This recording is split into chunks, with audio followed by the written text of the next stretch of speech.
Selamat datang di simulasi praktikum audit. Dalam video ini kita akan menyaksikan bagaimana tim auditor dari KAP Krisanti dan rekan melakukan pemeriksaan atas modul 3, yaitu siklus persediaan, penggudangan, dan pembayaran utang usaha pada PT Subus, sebuah perusahaan farmasi di Bekasi, untuk tahun buku 31 Desember 2018.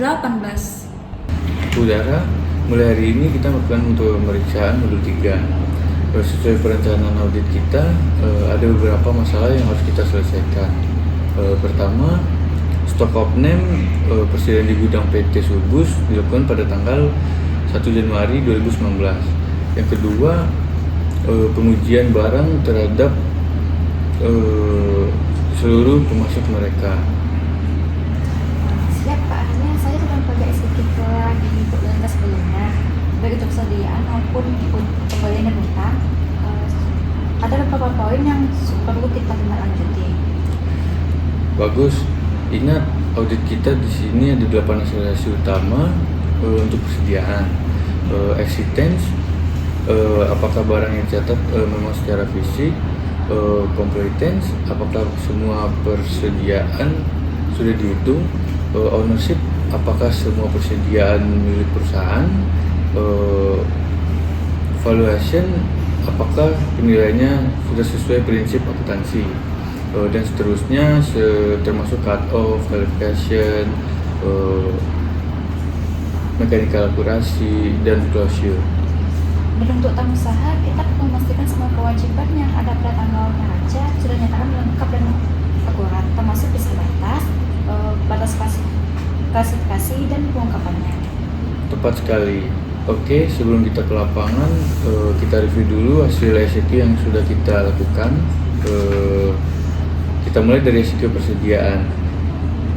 ICQ atau Internal Control Questionnaire adalah daftar pertanyaan terstruktur yang digunakan auditor untuk mengevaluasi apakah sistem pengendalian internal perusahaan sudah dirancang dan berjalan dengan efektif.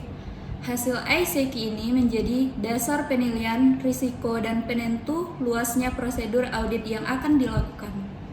Pak, dari hasil ICQ persediaan kita isi tanggal 14 Desember 2018, hasilnya cukup positif. Persediaan sudah dipisah per kelompok, ada bahan baku, barang dalam proses, barang jadi, dan bahan penolong. Semua diatur rapi, aman dari pencurian, kerusakan, bahkan dari kebakaran dan banjir. Pengawasan fisiknya bagaimana?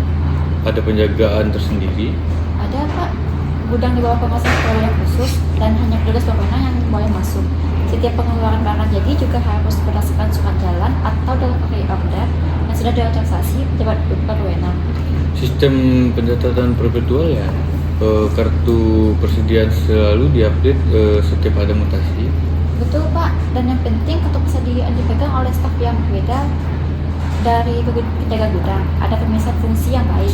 Kartu persediaan juga dicocokkan dengan buku besar secara berkala dan top up-nya dilakukan minimal setahun sekali. Metode penilaian persediaannya? Menggunakan metode FIFO atau spin out, dan sudah diterapkan secara konsisten dengan tahun sebelumnya. Kesimpulan ICQ persediaannya baik.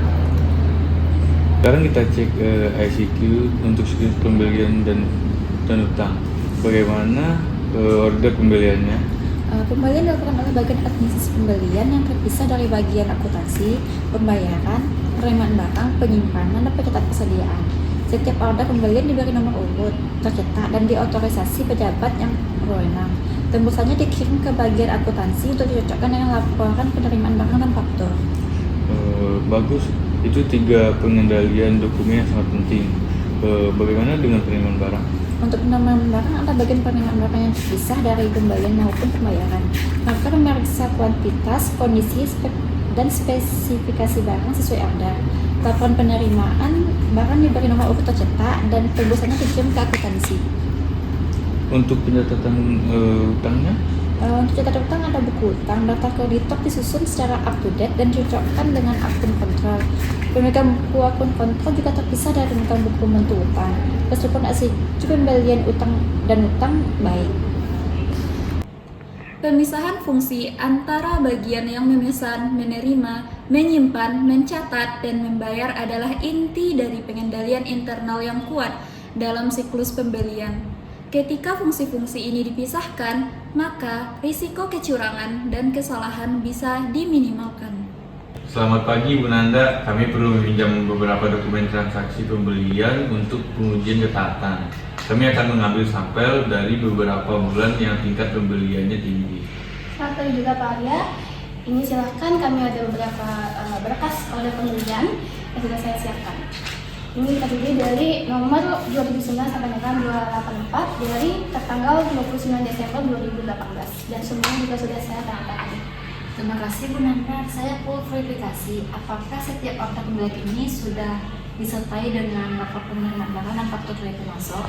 Sudah berjalan, jadi setiap pembelian yang masuk di perusahaan kami ini pasti ada laporan penerimaan barangnya. Dan nomornya itu di berkas tersebut, itu nomornya LPB 1015 sampai dengan LPB 1025. Dan juga bagian akuntansi yaitu Pak Radit yang akan mengecek kesesuaian antara order pembelian, LPB dan juga faktur pemasoknya sebelum usaha dicetak. Apakah ada pembelian yang tidak melalui order pembelian formal? Enggak ada Pak. Jadi semua pembelian yang masuk di perusahaan kami itu wajib melalui order pembelian tertulis yang nomornya itu berurutan. Dan karena itu sudah menjadi kebijakan perusahaan kami yang telah lama diterapkan. Baik, terima kasih Bu Nanda. Kami akan kembali lagi jika ada perlu kami klarifikasi lagi. Selamat pagi Ibu Kolbi. Sesuai rencana, hari ini tanggal 1 Januari 2019 kita melakukan perhitungan persediaan per 13 Desember 2018. Kami akan mendampingi proses ini dari awal sampai selesai. Baik, selamat pagi Bapak Arya. Kami sudah lakukan, kami sudah siapkan semuanya. Kemarin malam kami sudah lakukan cut off untuk penerimaan dan pengeluaran barang yang dihentikan sementara. Dokumen yang terakhir masuk itu ada pada laporan penerimaan bahan baku nomor 1025, lalu ada surat permintaan bahan baku nomor 752 dan surat jalan nomor 2617. Baik Bu Kolbi, saya tetap nomor cut off itu sebagai referensi kita. Kita mulai dari bahan baku dulu ya, Pak Arya. Betul, Bu Kolbi. Saya mohon tolong dampingi kami dijelaskan kondisi setiap barang yang akan kami tanyakan. Pastinya perhitungan dilakukan sendiri dan oleh kami, staf gudang secara terpisah, baru kita bandingkan hasilnya. Pak, bahan baku final di kartu persediaan menunjukkan 1.650 kg. Tapi hasil fisik kita cuma 1.660 kg, jadi 90 kg. Lebih ada penjelasan tentang 90 kg polivinil ini nggak? Iya Bapak Arya, jujur saja beberapa bulan lalu sempat ada kejadian pencurian bahan baku polivinil yang ada di gudang. Waktu itu saya sudah coba laporkan ke pihak manajemen, tapi sampai sekarang belum ada penyesuaiannya terhadap pembukuan. Zara, catat ini selisih 90 kg polivinil karena pencurian. Nilai kerugian 50 dikali harga satuan Rp15.000 sama dengan Rp1.350.000. Ini harus dibuatkan jurnal koreksi ya.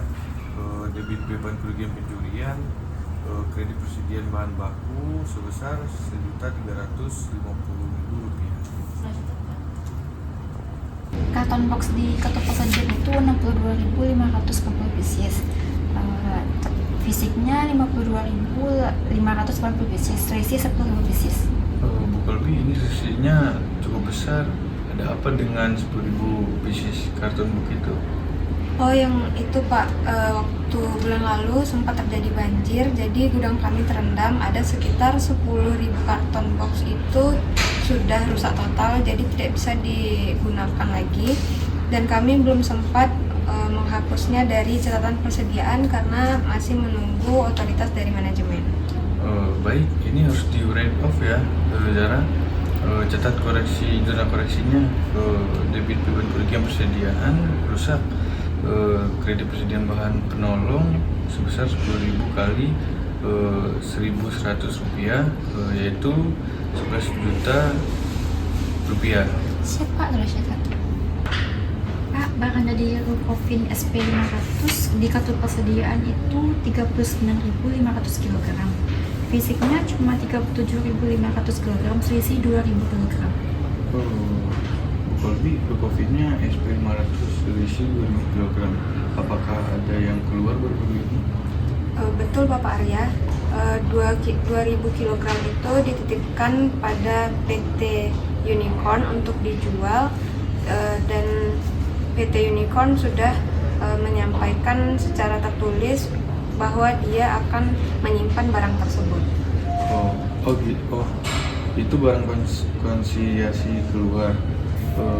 Jarang dipahami barang yang dikirim secara konsinyasi tetap menjadi milik PT Sugus sampai terjual. Jadi nilainya tetap masuk dalam persedia PT Sugus. Tapi kita perlu memastikan ada konfirmasi dari PT Unicorn dan dilakukan di catatan laporan keuangan ya. Jadi tidak perlu di jurnal koreksi penurunan persediaannya Pak, hanya perlu tambahan disclosure. Tepat, persediaan 2000 kg di PT Unicorn tetap dicatat sebagai persediaan milik PT Sugus. Kita tambahkan catatan pengungkapan di laporan keuangannya. Pak, ada informasi dari Pak Adit bahwa tanggal 29 Desember 2018 sebanyak 1.000 kg pupuk COVID SP 1000 diambil untuk sampel promosi gratis ke pembeli di Raihan. Tapi bagian akuntansi belum melakukannya. Bu Kalbi, apakah ada dokumen pengeluaran barang dan keperluan promosi itu? Ada Pak, waktu itu ada memo dari bagian pemasaran, barangnya memang sudah keluar dari gudang itu sejak tanggal 29 Desember. Namun saya tidak tahu apakah barang itu sudah dicatat oleh akuntansi atau belum. Ini harus segera dibukukan. Jarak catat jurnal koreksinya, debit beban promosi dan pemasaran kredit persediaan barang jadi sebesar 1000 kg dikali 15.910.000 rupiah, yaitu 15.910 rupiah. Selanjutnya Pak, ini akan mempengaruhi saldo persediaan barang jadi sekaligus beban promosi di laporan laba rugi. Bu Kolbi, saya perlu periksa laporan base produksi 377. Saya melihat ada potensi kekurangan pembebanan biaya produksi. Baik Bapak, ini listnya. Produksi list 377 masih langsung sampai akhir Desember.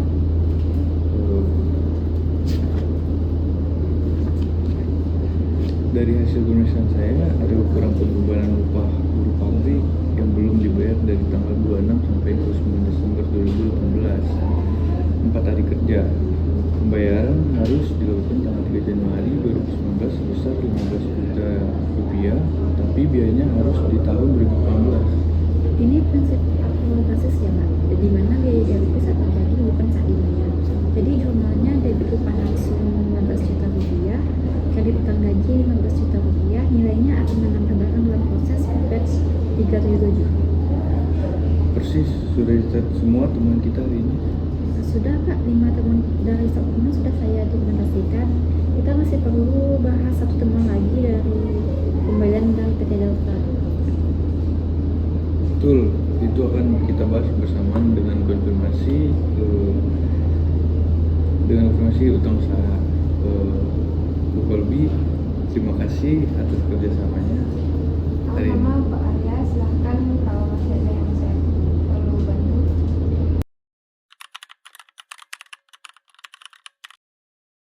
Selamat siang Bu Cantika. Kami perlu mengirimkan surat konfirmasi utang usaha kepada seluruh PT Sugus. Ada 9 pemasok. Saldo yang kami konfirmasi adalah per 31 Desember 2018. Mohon Ibu Cantika tanda tangani surat-surat di atas nama manajemen. Ya baik Pak Arya. Ini perlu dikirim ke KAP Krisanti dan Rekan kan ya? Enggak, lewat kami dulu. Betul sekali Bu Cantika. Balasan informasi konfirmasi harus dikirimkan langsung ke kantor kami. Ini merupakan prosedur standar menjaga independen dan kendala bukti audit agar tidak ada kemungkinan modifikasi jawaban. Oke, saya mengerti. Ini saya tanda tangani semua. Ada yang perlu saya persiapkan lagi dari sisi internalnya? Kami juga perlu rincian mutasi utang usaha per masing-masing pemasok dari Bapak Radit.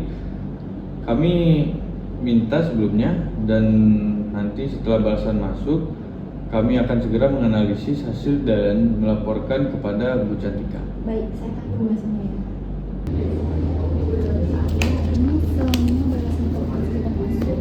Yang setuju itu ada 6, yaitu PT Andalas, PT Ceraka, Visual, Gala, Hero, dan Indah. Semuanya kita kan tapi ada 3 yang tidak setuju. Jelaskan satu persatu, Saudara. Yang pertama itu ada PT Delta.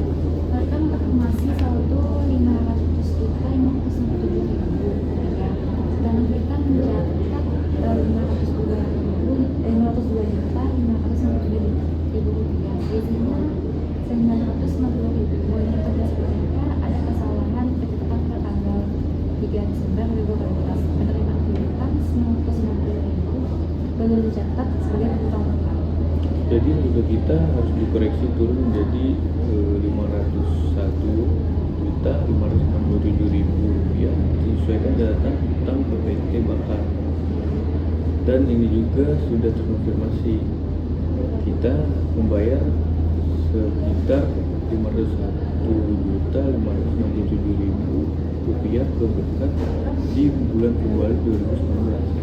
Yang kedua itu PT Delta, mereka mengkonfirmasi saldo 30 juta 800 ribu, sedangkan kita mencatat hanya 22 juta, selisihnya 8 juta 800 ribu rupiah. Alasannya karena ada pembelian bahan baku PS tanggal 29 Desember 2018 yang belum tercatat karena faktur pajaknya belum diterima. Ini sesuai dengan temuan kita di stock of name tadi.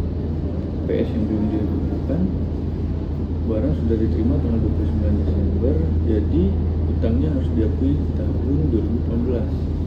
Jurnalnya debit persediaan bahan baku sekitar 8 juta rupiah, debit PPN masukkan sebesar 800.000 rupiah, kredit utang usaha PT Delta sekitar 8.800.000 rupiah.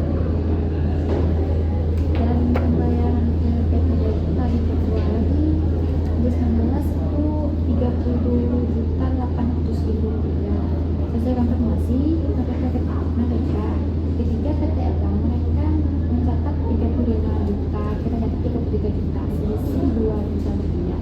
Karena ada giro yang sudah kita sebut bayangan ke PT Elang pada 27 Desember 2018, tapi belum di-viewingkan oleh PT Elang sampai akhir tahun. Ini bukan kesalahan catatan kita. Dari sisi PT Subus, pembayaran sudah keluar, gironya sudah diterbitkan dan sudah mengurangi saldo utang kita menjadi 33 juta rupiah. Hanya saja PT Elang belum menguangkan gironya. Jadi catatan kita 33 juta rupiah sudah benar. Kita dokumentasikan saja perbedaan timing ini. Konfirmasi adalah salah satu bukti audit yang paling kuat karena berasal langsung dari pihak ketiga yang independen. Untuk utang usaha, auditor mengirimkan konfirmasi ke pemasok dan meminta mereka melaporkan saldo yang mereka catat. Perbedaan jawaban yang diterima wajib diinvestigasi untuk menemukan apakah ada salah catat atau hanya perbedaan waktu pencatatan. Sekarang kita lakukan uji pisah batas pembelian. Saya sudah ambil 5 transaksi sebelum tanggal 31 Desember dan 5 transaksi sebelumnya. Untuk yang sebelum itu order pembelian nomor 279 sampai 294, semua tanggal 29 Desember 2018 ke PT Delta, Elang, Fitra, Gaya, Hero, dan Indah. Kita perlu verifikasi lagi ya, apakah barang-barang itu sudah diterima sebelum tanggal 31 Desember dan sudah dicatat dengan utang di tahun 2018. Cek laporan penerimaan barangnya. Sudah saya cek Pak, rata-rata sudah ada LPB-nya, kecuali pembelian PS dari PT Delta sudah ada LPB-nya tapi faktur belum masuk, jadi belum dibukukan. Ini yang sudah kita koreksi tadi. Bagus. Sekarang ada 5 transaksi sudah tanggal neraca awal Januari 2019. OP nomor 001 sampai 005 mulai 4 Januari PT Berkat, Indah, Hero, Andalas, dan Elam. Saya sudah cek, semua baru dicatat masuk di Januari 2019. Tidak ada yang terlanjur masuk ke periode 2018. Artinya visa batas pembelian sudah cukup tepat. Tidak ada transaksi Januari yang ikut tercatat di Desember, dan tidak ada transaksi Desember yang tertinggal ke Januari, kecuali PS dari Delta yang sudah kita koreksi. Jadi cut off secara umum sudah baik, Pak. Hanya satu koreksi visa batas yang diperlukan. Cut off test atau uji pisah batas bertujuan memastikan bahwa transaksi dicatat di periode akuntansi yang tepat. Dalam konteks pembelian, auditor memeriksa apakah pembelian yang barangnya diterima sebelum akhir tahun sudah dicatat sebagai utang di tahun tersebut, dan pembelian tahun berikutnya tidak ikut masuk ke periode yang sedang diaudit. Ketiga, Pak Radit, terima kasih atas waktu dan kerjasama penuh PT Subus selama proses pemeriksaan modul 3 ini. Kami ingin menyampaikan ringkasan temuan dan rekomendasi jurnal koreksi yang perlu disetujui manajemen. Silakan Pak Arya, kami siap. Ada 6 penyesuaian yang kami usulkan. Pertama, pencurian polifilm senilai 90 kg, Rp1.350.000. Belum ada penyesuaian ke pembukuan. Harus diakui sebagai beban kerugian. Betul Pak Arya, kejadian pencurian itu sudah dilaporkan ke manajemen. Namun memang penyesuaian pembukuan itu masih tertunda, dan kami setuju untuk dijurnalkan sekarang. Kedua, pembelian bahan baku PS dari PT Delta tanggal 29 Desember 2018 sebesar Rp8.800.000 termasuk PPN. Belum dibukukan karena faktur pajaknya belum masuk.